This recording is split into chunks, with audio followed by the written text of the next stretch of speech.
kami dari kelompok 12 akan mempresentasikan makalah kami yang berjudul Akikah dan Kurban. Baiklah, langsung saja.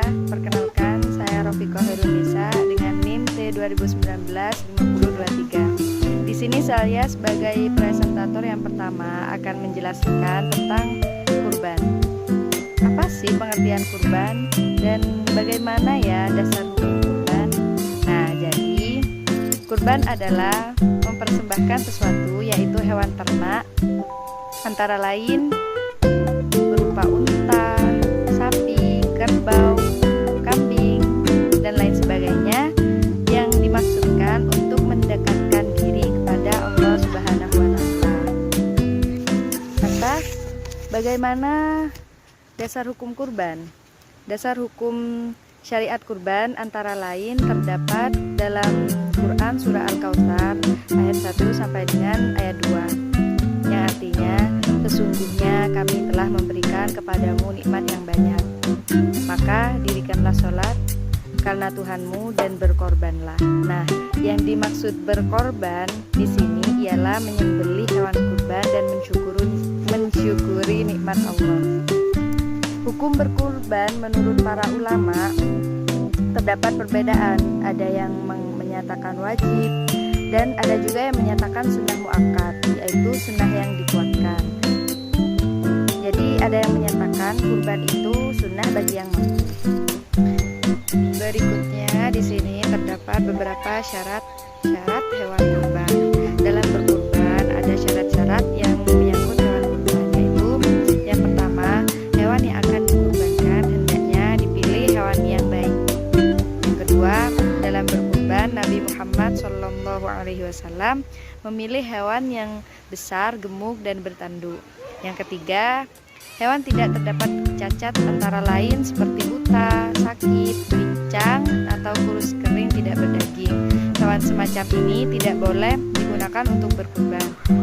Dan yang terakhir, hewan yang disembelih telah berumur 5 tahun untuk unta, 2 tahun untuk sapi, dan 1 tahun untuk kambing. Berikutnya ketentuan dalam berkurban. Terdapat beberapa ketentuan, antara lain yang pertama, jumlah hewan kurban untuk 1 kambing adalah untuk 1 keluarga. Sedangkan untuk 1 ekor unta, sapi, atau kerbau dapat dipakai untuk 7 orang. Seekor unta juga dapat dipakai untuk 10 orang. Yang kedua, tempat penyembelihan kurban hendaknya dilakukan di lapangan tempat berlangsungnya sholat Idul Adha. Yang ketiga, waktu penyembelihan hewan kurban adalah setelah sholat Idul Adha pada tanggal 10 Dzulhijjah dan hari tasyrik, yaitu tanggal 11, 12, 13 Dzulhijjah. Dan yang keempat, orang yang berhak menyembelih hewan kurban adalah orang yang berkurban, atau disebut juga sebagai sohibul kurban. Jika sohibul kurban berhalangan untuk menyembelih hewan kurban, maka dapat diwakilkan oleh orang lain, dengan syarat sohibul kurban tetap menyaksikan penyembelihan. Adapun syarat orang yang menyembelih hewan kurban yaitu orang muslim yang telah akil baligh, baik laki-laki ataupun perempuan. Kemudian ketentuan yang terakhir yaitu sohibul kurban tidak diperkenankan memotong kuku dan rambut sejak awal bulan Dzulhijjah sampai dengan hewan kurban disembelih. Demikian yang dapat saya sampaikan. Untuk materi selanjutnya akan dijelaskan oleh presentator berikutnya. Assalamualaikum warahmatullahi wabarakatuh. Perkenalkan, nama saya Fikri Lailatul Qadiyah dengan NIM T2019-5038. Di sini saya akan menjelaskan tentang tata cara penyembelihan hewan kurban, yaitu A. Dalam menyembelih hewan kurban harus menggunakan alat yang tajam yang dapat mengalirkan darah. B. Tidak boleh menyembelih hewan dengan gigi atau kuku. Yang C. Jika hewan menjadikan buas atau bersembunyikan sehingga mengalami kesulitan dalam membunuh dengan memotong perut maka diperbolehkan menyembelih dengan cara dikenai alat yang tajam dan mematikan. D.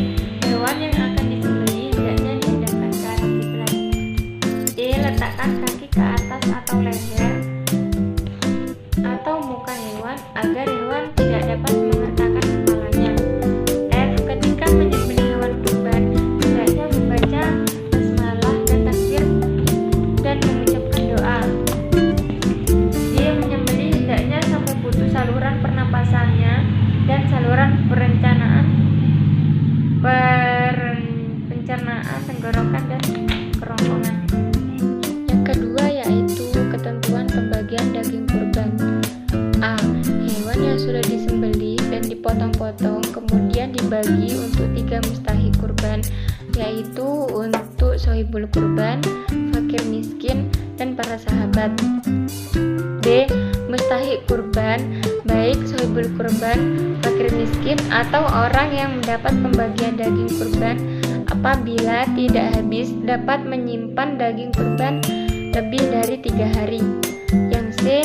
Daging kurban tidak boleh diberikan untuk upah, misalnya untuk upah penyembelih, pemotong, atau panitia, semuanya harus terbagi rata.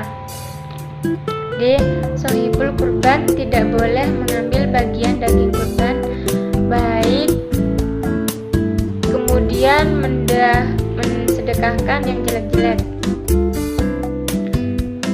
Yang E yaitu daging kurban hendaknya dibagikan dalam keadaan mentah, namun demikian tidak dilarang membagi. Yang ketiga yaitu hikmah ibadah kurban.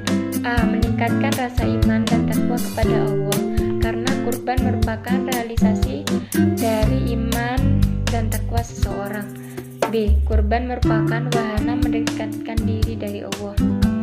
Yang C. Kurban merupakan bentuk syukur seseorang hamba atas nikmat yang telah diberikan Allah kepadanya. Dan D. Kurban dapat mempererat tali persaudaraan dan masyarakat. Yang E. Menumbuhkan rasa kasih sayang antara masyarakat miskin dengan yang kaya. F. Meningkatkan gizi khususnya bagi masyarakat miskin. Sekian, terima kasih. Assalamualaikum warahmatullahi wabarakatuh. Perkenalkan, nama saya Nurul Nisa, MPI 2019-2024. A. Pengertian dan dasar hukum akikoh. Secara bahasa, kata akikoh berasal dari kata al-akikoh atau al-ikoh, yang berarti rambut makhluk yang baru dilahirkan, baik manusia maupun binatang. Rambut tersebut dinamakan akikoh karena dia baru digunting atau dicukur. Berdasarkan istilah yang digunakan, akikoh adalah sembelihan yang dilakukan menyambut kelahiran bayi, dilaksanakan pada hari ke-7 setelah kelahirannya anak, dengan ketentuan yang telah ditentukan oleh syariat Islam. Hukum melaksanakan akikoh menurut jumhur ulama adalah sunnah muakkad atau sunnah yang dikuatkan. Pendapat ini juga didukung oleh Malik, Nasi, Syafi'i, Abu Thawr, dan Ahmad.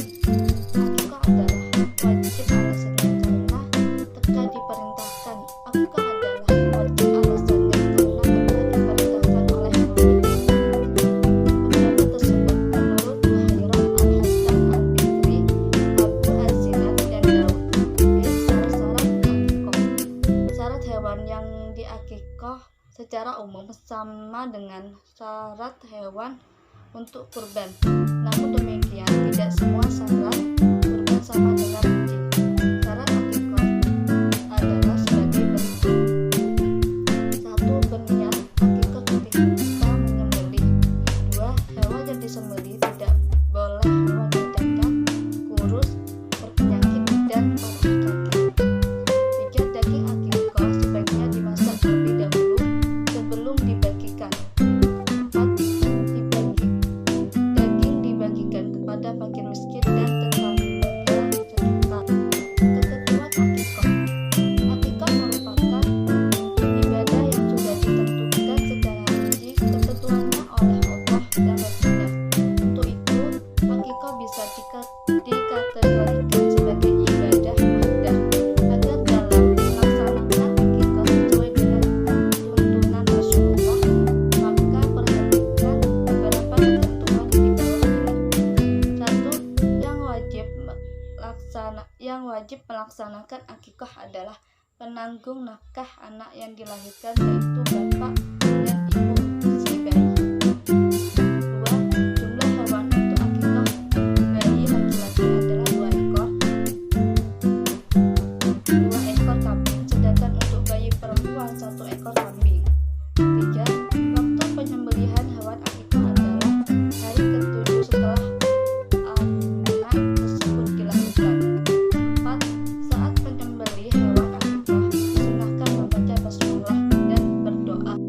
Assalamualaikum warahmatullahi wabarakatuh. Saya Devisa Anggur Ramadhani dengan NIM T2019-5037. Di sini saya akan mempresentasikan bab akikoh tentang rangkaian amalan berkaitan dengan akikoh.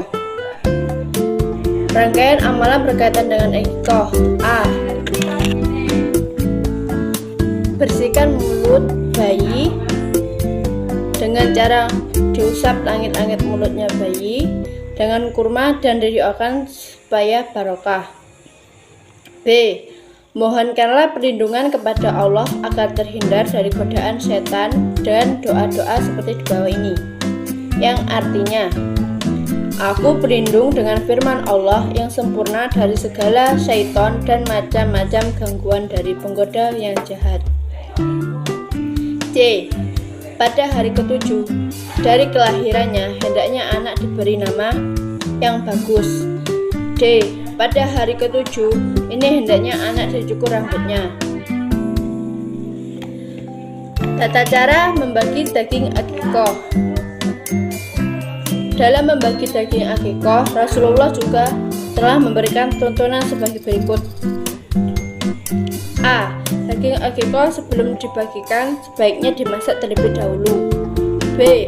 Daging akikoh sebagian dimakan sendiri oleh orang yang punya hajat sebagai dihadiahkan kepada tetangga dan disedekahkan kepada fakir miskin. C. Daging akikoh lebih afdol diantarkan atau dikirimkan kepada tetangga atau fakir miskin daripada mengundang mereka untuk datang ke rumah. Hikmah akikoh. A. Mendapatkan keridhaan Allah. B. Sebagai wujud syukur kepada Allah atas lahirnya anak sebagai anugerah Allah. C. Mendapatkan pahala dari Allah Subhanahu wa Ta'ala.